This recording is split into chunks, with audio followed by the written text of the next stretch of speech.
Welcome back. President Biden will be in Pittsburgh tomorrow. He's set to give a speech promoting his multi-trillion-dollar infrastructure plan.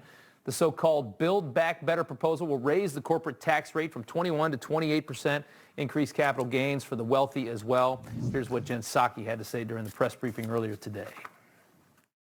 Let me just say that the speech tomorrow is about making an investment in America, not just modernizing our roads, our railways, our bridges, but building an infrastructure of the future.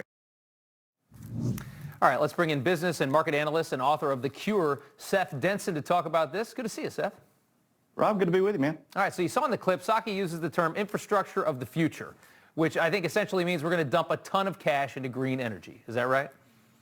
Well, likely. I mean, I'm sure they'll save some for pet projects for Pelosi and Schumer, but nonetheless, I think that the indicators are that they're going to try to start building in aspects of the Green New Deal into these stimulus packages. At least that's what the Biden administration seems to be signaling.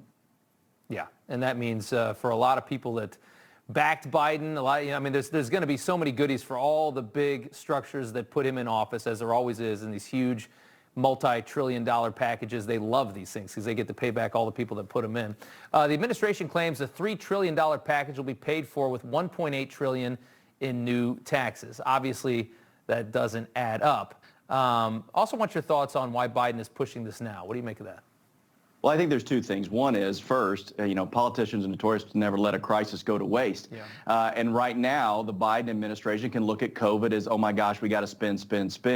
But, nonetheless, I mean, I don't know what math 1.8 in new revenue generates to 3 trillion in spending, except for the math that, hey, we've got a credit card. I guess let's just go ahead and use it. But, listen, racking up debt doesn't ever seem to be a problem in Washington. And it's not a problem for the right or the left, unfortunately, but it's certainly a problem whose chickens are going to come home to roost. We're already going to be dealing with massive inflation. And if we continue to rack up more spending than we have in assets to cover said spending, we're going to find ourselves in a dire situation pretty quick. We certainly will. I mean, we're burning money so fast, and it doesn't seem to bother anybody, and that really worries me. The fact that nobody really even knows how much a trillion is, and we just spend it like it's nothing, is really scary. Check out this headline: Democrats prepare to push Biden for a $10 trillion decade-long green infrastructure plan. This is what they really want. The bill is light on specifics, as you might expect, but big surprise. But it sets out a general framework, though, spending at least $1 trillion a year over the next decade for liberal green energy pet projects. I mean, this is mortifying to anybody with any kind of fiscal conservative mindset.